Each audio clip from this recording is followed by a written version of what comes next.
ኢስላም ፈጽሞ ለድህነት የማይመች ሃይማኖት ነው። አንድ ጊዜ ሱሐቦች መስጂድ ውስጥ በተሰበሰቡበት ወቅት ዑመር ኢብኑ አልኸጣብ ወደ መስጂድ ውስጥ ዘለቁ። እናም ሱሐቦች ተሰብስበው ተመለከቷቸው። እዚህ ምን ትሰራላችሁ? ወደ ውጭ ወጣችሁ ስራ አትሰሩም እንዴ? በማለት ከመስጂድ እንዲወጡ አደረጓቸው፣ አባረሯቸው። በግልጽ ቋንቋ ምንም መደባበቅ አያስፈልግም። ምክንያቱም እነዚያ ሱሐበቶች መስጂድ ውስጥ ቁጭ ብለው የተለያየ ዒባዳ እያደረጉ ሊሆን ይችላል። ነገር ግን ሰዓቱ የሥራ ሰዓት፣ የመከሰቢያ ሰዓት፣ ሪዝቅ የማገኛ ሰዓት ስለነበረ ወደ ውጭ ወጥተው ስራ እንዲሰሩ አድርገዋቸዋል። አሰላሙ አለይኩም ወራህመቱላሂ ወበረካቱ። ኢስላማዊ ይህች ሴት በዘመኑ እጅግ በጣም ሀብታም የሆነች ሴት ነበረች። በጣም ብዙ ሊቃውንቶች፣ ባላባቶች፣ ባለሀብቶች፣ የሀገር አስተዳዳሪዎች፣ በዘራቸው የሚኩራሩ የሆኑ ሰዎች ለትዳር የሚፈልጓት ሴት ነበረች። ይህችን ሴት ያገቧት ረሱል ሰለላሁ ዐለይሂ ወሰለም መሆናቸውን ልብ በሉ። ኸዲጃ ቢንት ኹወይሊድ ሀብታም አይደለችም ነበር? ሀብታሞች እንደምትሉኝ እርግጥ ነው። የረሱል ሰለላሁ ዐለይሂ ወሰለም የመጀመሪያ ሚስት በጣም ሀብታም የሆነች ሴት ነበረች። ሴት እህቶቻችን የት አላችሁ? ሴት ውስጥ ቤት መቀመጥ ብቻ ነው ያለባት ብላችሁ ታምናላችሁ?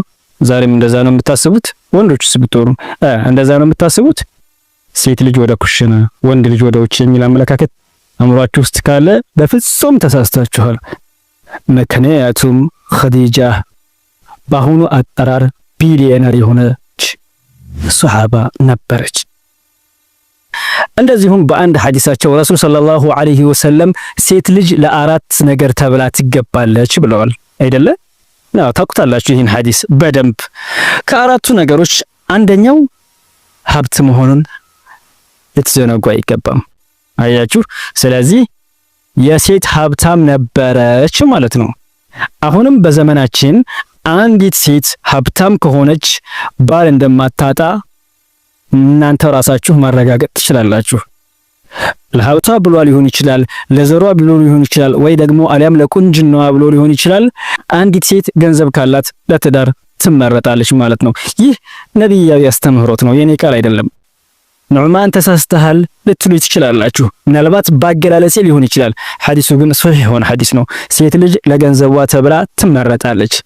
ሁለተኛ ደረጃ የምናነሳው ሱሐባ ታላቁን ሱሐባ ለመጀመሪያ ጊዜ በረሱል ሰለላሁ ዐለይሂ ወሰለምን ከወንዶች በኩል ያመነውን ሱሐባ ነው።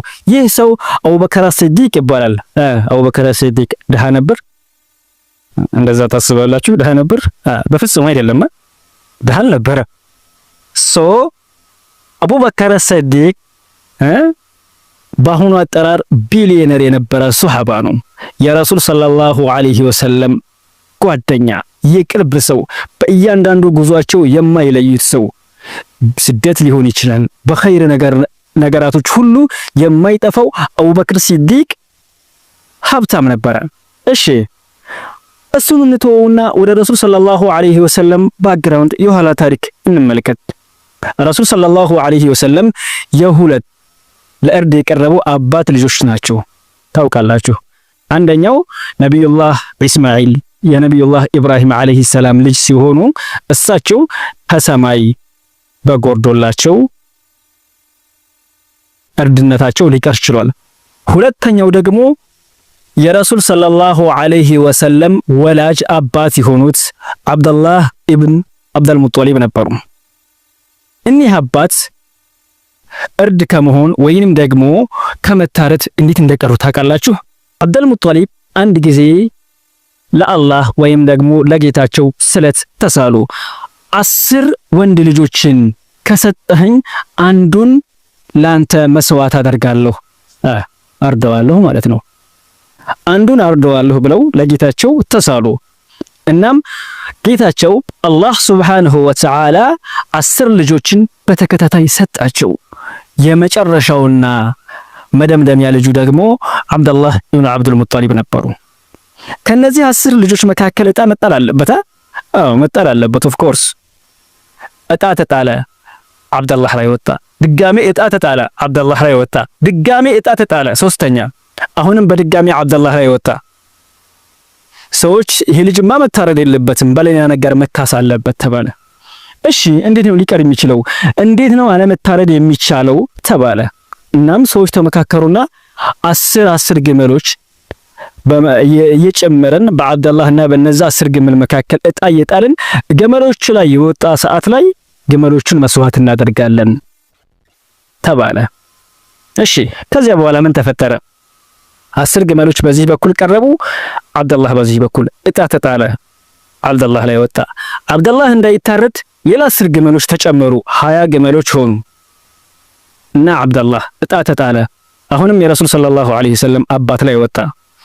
10 እየተጨመረ ግመሎች ላይ እጣ በሚጣል ሰዓት አብደላህ ላይ የወጣባቸው በስተመጨረሻም 10ኛው ላይ ግመሎቹ ላይ ወጣ። ስንት ግመሎች ሆነው ማለት ነው? ደምሩት ወይም ደግሞ አባዙት። 10 ሲባዛ በ10 100 አይደለ? 100 ግመል ታርደው አብደላህ መትረፍ ቻሉ። እሺ የዛኔ ተውት። በአሁኑ አጠራር አንድ ግመል ስንት ሊያወጣ ይችላል ብላችሁ አባስታችሁ ገምታችሁ ታውቃላችሁ? እሺ ካወቃችሁ በትንሹ አንድ ግመል በትንሹ 50 ሺህ ብር ሊያወጣ ይችላል። እኔ በምኖርበት አካባቢ በትንሹ ያልኳችሁ በጣም የከሳ የሆነ የደከመ የሆነ ግመል ማባዛት የእናንተ ተራ ነው። ረሱል ሰለላሁ ዐለይሂ ወሰለም አባት አያቶቻቸው ቅድመ አያቶቻቸው እጅግ በጣም ሀብታም የነበሩ ቤተሰብ ነው ያላቸው። ረሱል ሰለላሁ ዐለይሂ ወሰለምን በድህነት የምንስል ሰዎች አእምሯችን ላይ ይሄን ነገር እንሰርዝ። ረሱል ሰለላሁ ዐለይሂ ወሰለም የሀብታም ቤተሰብ ልጅ ናቸው። እሺ ወደ ቀጣዩ ስንሄድ ደግሞ ነብዩ በ40 ዓመታቸው ንቡዋነት ሲሰጣቸው ነብይ ሲሆኑ ለመጀመሪያ ጊዜ ያመኑባቸው 10 ሱሐቦች አሉ አይደለ? 10 ሙበሸሪን ዱንያ ላይ ያሉ ጀነት የተመሰከረላቸው ሱሐቦች ማለት ነው። ከነዚህ ሱሐቦች 6 ሚሊዮነር እንደሆኑ ታውቃላችሁ? አዎ ሚሊዮነር ሀብታም ነበሩ። ለዚያም ነው ኢስላም ድሃዎችን አይጠላም፣ ድህነትን ግን ይጸየፋል። ሰበብ እንድናደርስ ይፈልጋል፣ እንድንሰራ ይፈልጋል፣ እንድንለወጥ ይፈልጋል። ዝም ብለን ተኝተን የምናሳልፈው ዲን አይደለም። ሌላው ቀርቶ 5ቱ የኢስላም መሰረቶች አርካነል ኢስላም የሚባሉት ከነዚያ ውስጥ 2ቱ ገንዘብ የሚፈልጉ ነገሮች እንደሆኑ ታውቃላችሁ? ታውቃላችሁ። መቼም አይጠፋችሁም። ኦፍ ኮርስ ሙስሊሞች ናችሁ። ይሄ ጠፋችሁ አይችልም። አንድ ሰው ገንዘብ ከሌለው ዘካ ሊሰጥ አይችልም። አንድ ሰው ገንዘብ ከሌለው ሐጅ ሊያደርግ አይችልም። በተመሳሳይ ሁኔታ እነዚህን ተግባራቶች ለመፈጸም ገንዘብ ያስፈልጋል ማለት ነው። ገንዘብ ከሌለ ግን ዘካ ሳንሰጥ እድሜያችንን ሁሉ ልናሳልፍ ነው። ሐጅ ሳናደርግ ወደ አኺራ ልንሄድ ነው ማለት ነው። እኔ በግሌ ሐጅም ዑምራም ወይም ደግሞ የተቸገሩ ሰዎችን ሳረዳ ወደ አኺራ መሄድ አልፈልግም። ዱዓ አድርጉልኝ፣ አላህ ይገዝ በሉ፣ አላህ ይስተህ፣ አላህ ይጨምርልህ በሉ። እናም ሰበብ ማድረስ አለብን። ኢስላም ስራ ለመስራት ክፍት የሆነ ሃይማኖት ነው። በዚህ ቻናል ላይ እንዴት ስራ መስራት እንዳለብን፣ ሐላል የሆኑ ቢዝነሶችን እንዴት መጀመርና ማሳደግ እንዳለብን ኢስላሚክ የሆኑ ኮንተንቶችን ይዤ ወደ እናንተ የምመጣ ስለሆነ ቻናሌን ሰብስክራይብ ማድረግ እንዳትረሱ። ወዳጅ ቤተሰብ እንሆን፣ እኔም ልለወጥ አይደለ? እናንተም ተጠቀሙ፣ አብረን ተያይዘን እንመንደግ። እናም በስተመጨረሻም እስካሁን አብራችሁ ስለነበራችሁ በጣም አመሰግናለሁኝ። ሼር አድርጉልኝ። በቀጣይ ቪዲዮ እንገናኛለን። የአላህ ሰላም እዝነትና ረድኤት በእናንተ ላይ ይሁን። ሰላሙ አለይኩም። ቆይ አልሄዳችሁም?